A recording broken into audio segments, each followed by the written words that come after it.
ఒక్కసారి కొమ్మూరి గోల్డ్ కి కాల్ చేయండి. తాకట్లో ఉన్న మీ బంగారాన్ని విడిపించి మార్కెట్ ప్రైస్ కి వాళ్ళు కొనుక్కుని మిగతా డబ్బులు మీకు ఇచ్చేస్తారు. ఈ రోజు మీరు చూస్తే ఈసారి వరల్డ్ పాపులేషన్ దినోత్సవ సందర్భంగా మెయిన్ థీమ్ వాళ్ళు ఇచ్చింది యువత ఆశలను ఆకాంక్షలను సాకారం చేయడం, realising the hopes and aspirations of young people today and for the future. నేను ఒకటే చెప్తున్నా, ఈరోజు జనాభా నియంత్రణ కాదు, జనాభా సంరక్షణ ఒక నూతనమైన చరిత్ర ఈ రోజుతోనే ప్రారంభం అవుతుందని మరొకసారి తెలియజేస్తున్నా.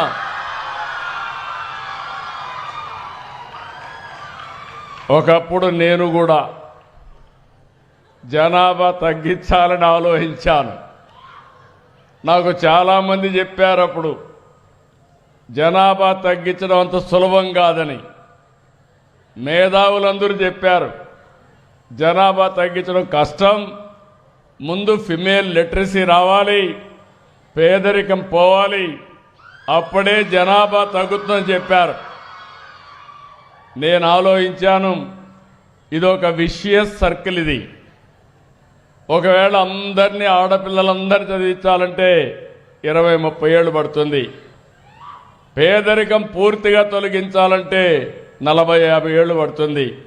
అప్పటికి జనాభా పెరుగుతానే ఉంటుందని కొన్ని నిర్ణయాలు చేశాను.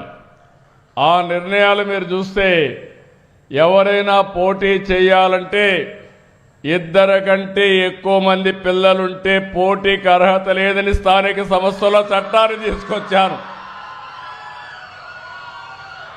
ఇంకొక పక్కన ఒకప్పుడు 2 పిల్లలు అనేవాళ్ళం, ఒకరు ముద్దు, 2 ఓకే, 3 వద్దని ఆ రోజు క్యాంపెయిన్ చేశాం. ఈరోజు నేనే మళ్ళా ముందుకు వచ్చాను, దూరదృష్టితో ఆలోచించాను. అంటే ఎప్పటికప్పుడు మీరు గుర్తుపెట్టుకోవాలి, ఇక్కడ పిల్లలు ఉన్నారు. 25 సంవత్సరాల కంటే ముందు ఐటీ, దీనివల్ల లాభం ఏంటని ఆలోచించాను.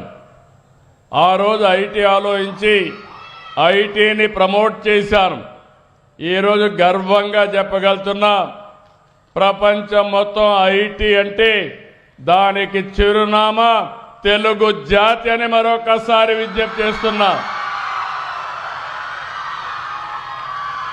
25 సంవత్సరాలు ప్రపంచంలో ఏ దేశానికి పోయినా తెలుగువాడు ఉంటాడు.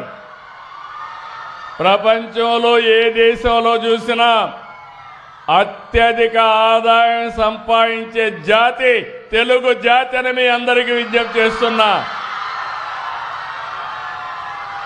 ఇది జరిగింది 25 ఏళ్ళు. ఆ రోజు ఐటీ మాట్లాడా, ఈరోజు ఏఐ మాట్లాడుతున్నా. ఈరోజు ఇక్కడ ఆడపిల్లలు ఉన్నారు. ఒకప్పుడు తల్లిదండ్రులు ఆడపిల్లల్ని చదివించాలంటే చాలా కష్టపడేవాళ్ళు. ఆ రోజు అందరూ ఆలోచించేది ఆడపిల్లల్ని ఎంత తొందరగా పెళ్ళిళ్ళు చేసి అత్తవారింటికి పంపిస్తే బాధ్యత అయిపోతుంది అనుకునేవాళ్ళు. ఆ రోజు నేను ఆలోచించాను, మా ఆడబిడ్డల్ని చదివించాలి. మగ పిల్లలైనా ఆడపిల్లలైనా తల్లిదండ్రులకు ఒకటే. ఒక మాటలో చెప్పాలంటే, మీరు ఆడపిల్లల్ని బాగా చదివిస్తే తల్లిదండ్రులు బాగా చూసుకునేది కూడా మా ఆడబిడ్డలే అని చెప్పి ఆ రోజు చెప్పాం. నేను దాంతో ఆగలేదు. ఉద్యోగాల్లో, కాలేజీల్లో 33% రిజర్వేషన్లు పెట్టాను. చాలామంది అన్నారు మెరిట్లో సీట్లు వస్తాయి, 33 అంటే 50% క్రాస్ అవుతారు. మాదేంటంటే బ్యాక్లాగ్ చాలా ఉంది. ఇంతవరకు మగపిల్లలకే సీట్లు వచ్చాయి, అవి ఫిలప్ కావాలంటే కొంత సమయం పడుతుంది. ఆడపిల్లల్ని ప్రోత్సహిద్దామని ముందుకు పోయాను. ఈరోజు నేను గర్వపడుతున్నా. ఒకప్పుడు మీరు చూస్తే వరకట్నం ఉండేది, ఇప్పుడు ఎదురు కట్నం వచ్చింది. ఆడబిడ్డలకు డబ్బులు ఇచ్చి పెళ్లిళ్ళు చేసుకునే పరిస్థితికి వచ్చారు. నేను ఎక్కడ చూసినా అడుగుతున్నా, భార్యాభర్త ఇద్దరు ఐటీలో ఉంటారు, ఇద్దరు ఉంటే ఇద్దరిని పిలిపించి అడుగుతున్నా ఎవరి ఆదాయం ఎంత అని.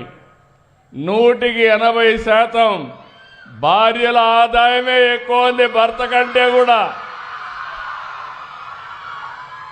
మా ఇంట్లో కూడా నా ఆదాయం కంటే నా భార్య ఆదాయమే ఎక్కువ ఉంది. మా కొడుకు ఆదాయం కంటే మా కోడల ఆదాయమే ఎక్కువ ఉంది.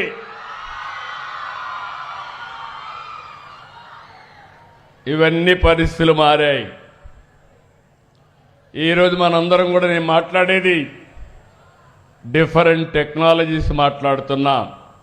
ఈరోజు పిల్లలు మీరందరూ ఉన్నారు, మీరు రేపు గురించి ఆలోచిస్తారు, నేను ఎల్లుండి గురించి ఆలోచిస్తా. మీకో నాకో తేడా అదే. నేను ఆలోచించేది రాబోయే 25 సంవత్సరాల్లో ఏం జరుగుతుందో ఇప్పుడే ఆలోచించి అది ఈరోజే ప్రారంభించడం నేను ఎప్పుడూ చేసే పని. ఇటీవల కాలంలో మీరు చూశారు, అనేక వినూత్నమైన కార్యక్రమాలకు శ్రీకారం చుట్టాం. ఈరోజు మీ అందరికీ చెప్తున్నా, రాసి పెట్టుకోండి, అమరావతి ప్రపంచంలోనే ఒక బ్రహ్మాండమైన నగరంగా తయారవుతుంది. తెలుగు జాతి గర్వపడే విధంగా ప్రపంచం మెచ్చుకునే నగరం తయారవుతుంది. ఇంకో పక్కన మీరు చూస్తే ఈరోజు పట్టిసీమ ద్వారా నీళ్లు తీసుకొస్తే ఈ సంవత్సరం వర్షాలు పడకపోతే కృష్ణా ఏదైతే డెల్టా ఉందో దానికి ఈరోజు ఒక సంజీవనిగా పనిచేసే పరిస్థితికి వచ్చింది. నేను ఈ విషయాలు ఎందుకు చెప్తున్నానంటే రాబోయే సంవత్సరం పోలవరం పూర్తి చేసి కృష్ణా నదికి తీసుకొచ్చి నదుల అనుసంధానానికి శ్రీకారం చుడతాం. ఇవన్నీ భవిష్యత్తు కోసం చేసే కార్యక్రమాలు. ఎవరి కోసం చేస్తున్నామంటే ప్రజల కోసం చేస్తున్నాం. కానీ ఈరోజు మీరు గుర్తుపెట్టుకోవాల్సింది, రాను రాను జనాభా తగ్గిపోతా ఉంది. చైనా ఒకప్పుడు ఒక చైల్డ్ నామ్ పెట్టారు. ఈరోజు ఫెర్టిలిటీ రేట్ 2.1 ఉంటే రీప్లేస్మెంట్ లెవెల్ ఉంటుంది. చైనాలో 1కి పడిపోయింది. సింగపూర్ 0.9 పడిపోయింది. జపాన్ ఇంకా ఎక్కువ పడిపోయే పరిస్థితికి వచ్చింది. సౌత్ కొరియా 0.7కి పడిపోయింది. ఇండియా కూడా 1.9కి వచ్చాం. ఆంధ్రప్రదేశ్ 1.5కి వచ్చాం. మనం ఆలోచించకపోతే ఇది 1 కంటే తగ్గుతుంది. ఆ తర్వాత మనం పనిచేసేది మెషిన్ల కోసం పనిచేయాలి. మెషిన్లు కూడా వచ్చేస్తున్నాయి. ఈరోజు నేను స్పేస్ సిటీ తీసుకొచ్చాను. శాటిలైట్స్ అన్ని మన రాష్ట్రంలోనే లాంచ్ చేసే విధంగా స్పేస్ సిటీ వస్తుంది. డ్రోన్ సిటీ వస్తూ ఉంది. యుద్ధాలు చేయాలన్నా సివిలియన్ అప్లికేషన్స్ కానీ తొందరలోనే డ్రోన్ అంబులెన్స్ కూడా వచ్చేస్తుంది. ఎక్కడన్నా ఎవరికైనా ఆరోగ్యం బాగలేకపోతే మీ ఇంటి మీదకి వచ్చి పేషెంట్ తీసుకొని నేరుగా హాస్పిటల్కి తీసుకొచ్చే రోజు తొందరలోనే వస్తుందని మీ అందరికీ విజ్ఞప్తి చేస్తున్నా.